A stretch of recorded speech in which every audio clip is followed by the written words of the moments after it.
Welcome back to Fireplace Story. I'm Mrs. Charlotte and I look forward to sharing this book with you, from our home to yours. Today we're going to be reading The Dragon Who Lost His Fire, written by Gerrit van Rensburg and illustrated by Eduardo Page. If you would like a copy of this book, have a look in the description below. We've added a link. Let's get started. George was an enormous dragon. His special friend was Sir Percy. The two of them would race around the village, driving out evil invaders. Sir Percy would brandish his sword, and George would open his enormous mouth and breathe fire. The invaders would turn their horses around and head for the hills in fear. George and Sir Percy were loved by all the villagers. They were thankful to be protected by the brave knight and his fire-breathing dragon. Oh, wow, look at that. George also kept the castle warm with his hot breath. It's just like having a furnace without having to chop wood for it, the Queen said. George is a treasure, the King agreed. The villagers loved George so much that the children were always feeding him candy.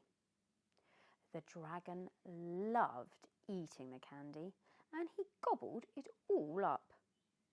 But all that sugar was not good for George's teeth. Oh, no. Soon George developed cavities in his huge dragon mouth. Do you know what cavities are? They're holes in your teeth. It's very painful. The cavities are too big to fill, said the dentist sadly. We can't do anything to save George's teeth. We should have brushed and flossed, the dentist told Sir Percy. Poor George. Soon George's teeth fell out. Without his teeth, George could not breathe fire.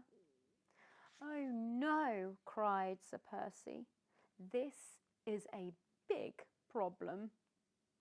I will have to think about what we can do to solve it.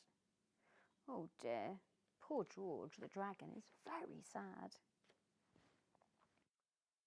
All the children were sad for George. Instead of candy, they brought him sweet fruits like apples, kiwis and strawberries. We were just trying to be your friend, George, they said. We wanted to thank you for protecting us. That's okay, said George. You are still my friends. Look at everything you do for me. You come and visit me, you talk to me and bring me those delicious fruits. Yum. That winter, it got very cold in the castle. George was unable to breathe fire to keep the big old castle warm. The invaders soon heard that George might not be able to breathe fire. We'll help you scare off invaders, the villagers promised. The invaders dragged their heels. They weren't sure that George had really lost his flame.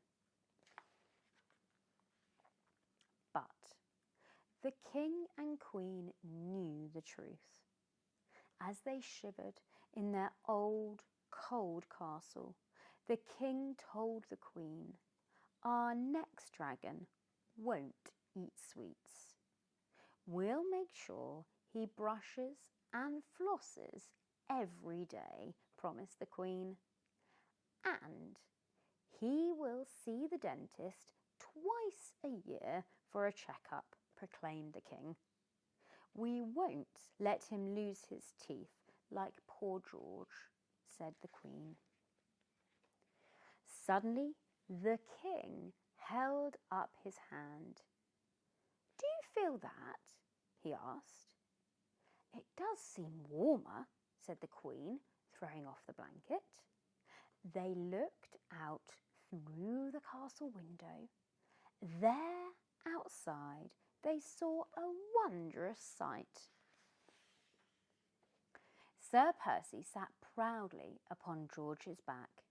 There beside them was a smaller, fire-breathing dragon. Flames shot from its mouth, warming the castle and everyone around it. Hello, Your Majesty, said Sir Percy, waving to the King. Meet Charlene. She's going to be helping George guard your kingdom and keep the castle warm. And I'm going to introduce her to all the villagers, said George. I'll show her how to scare off the invaders. We're a team. We'll work together. Oh, how lovely. With Charlene's fire breathing and George's mighty roar and my trusty sword, we'll keep you safe and warm, promised Sir Percy.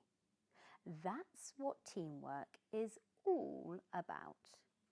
Everyone contributes their special talents. The end. What a lovely book. But do remember, make sure you clean and brush your teeth and do not eat too many sweets. Otherwise you won't have any teeth left. And you don't want to be like poor George, do we? If you enjoyed this book, please do give us a thumbs up and do subscribe, as it helps us create more content and bring more stories to life for you to enjoy. From our home to yours. Until next time, bye-bye.